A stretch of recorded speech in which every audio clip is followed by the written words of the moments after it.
Number 8, Margot Robbie, Wolf of Wall Street. To be honest, considering that Martin Scorsese's Wolf of Wall Street was a Ron Perlman's house party of coke, quaaludes and booze, I would be legit flabbergasted if there wasn't any boozing on set. However, here's the one I know about. Margot Robbie was a relative newcomer compared to DiCaprio, her on-screen partner, and for that infamous nude scene, the first in her career, she's confessed that she needed to take 3 tequila shots in a row before filming to calm her nerves, appearing before Leo, because yeah, he's the intimidatingly beautiful one in this scenario.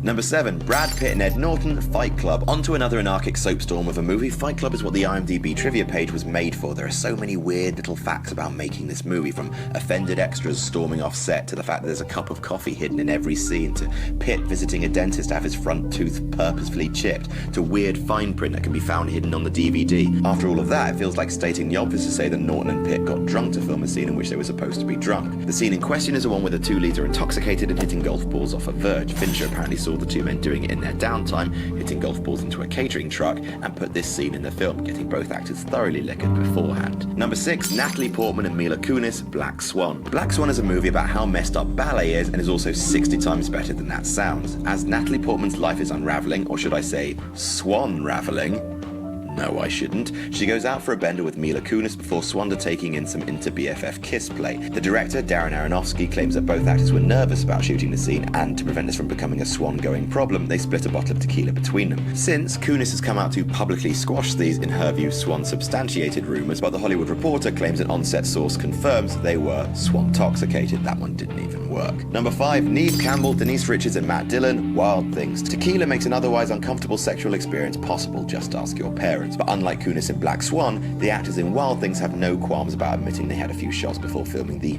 famous threesome scene. I'd elaborate, but you know exactly the scene I'm talking about. You know exactly the scene I'm talking about. Your mother is deeply disappointed in you. Used to be her little boy, her little lad, her...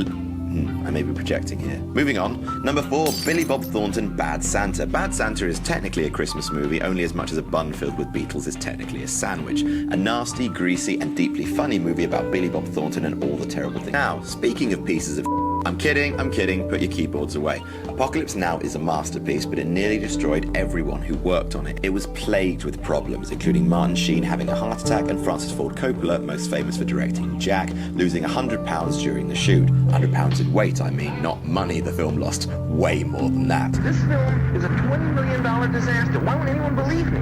It also featured a drunken President Bartlett. During the infamous opening sequence in the hotel room, Martin Sheen got actually drunk and Coppola filmed him. Sozzled Sheen got nearly naked, punched a mirror which cut him, he cried, and then, bleeding, tried to attack Coppola off camera. All but one of those things ended up in the film. Number 2, Bob Hoskins and John Leguizamo, Super Mario Brothers. To be fair, if I was a Hollywood star, and it's never too late guys, I've got the teeth for it, then the amount of booze you'd have to pump into me to agree to be in Super Mario Brothers would probably end up killing me. After all, it's the film that has Mario wear this mustard-coloured number, has Cooper say, you know what they say about little girls, don't you? They never forget their first kiss from a lizard, and also it confirmed that Mario's surname was Mario.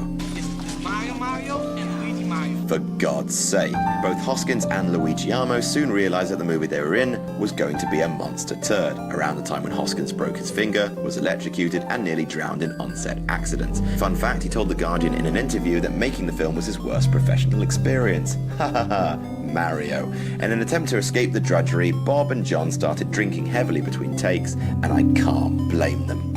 Number 1, Fred Astaire, Holiday Inn. Time for some classic drinking now to round off the list. Holiday Inn is the movie from 1942 that's today most famous for giving the world the song White Christmas. It also has a blackface routine, but we don't talk about that. It stars Bing Crosby and Fred Astaire and is set in Holiday Inn. The Holiday Inn, not one of these awful ones. During a New Year's Eve party, Fred Astaire is scripted to be drunk and do an inebriated comedy dance number. Before filming started, Astaire had 2 shots of bourbon. Well, that's not very much though, is it? Well, the first take wasn't quite right, and so they did another. But before that, Astaire had another shot.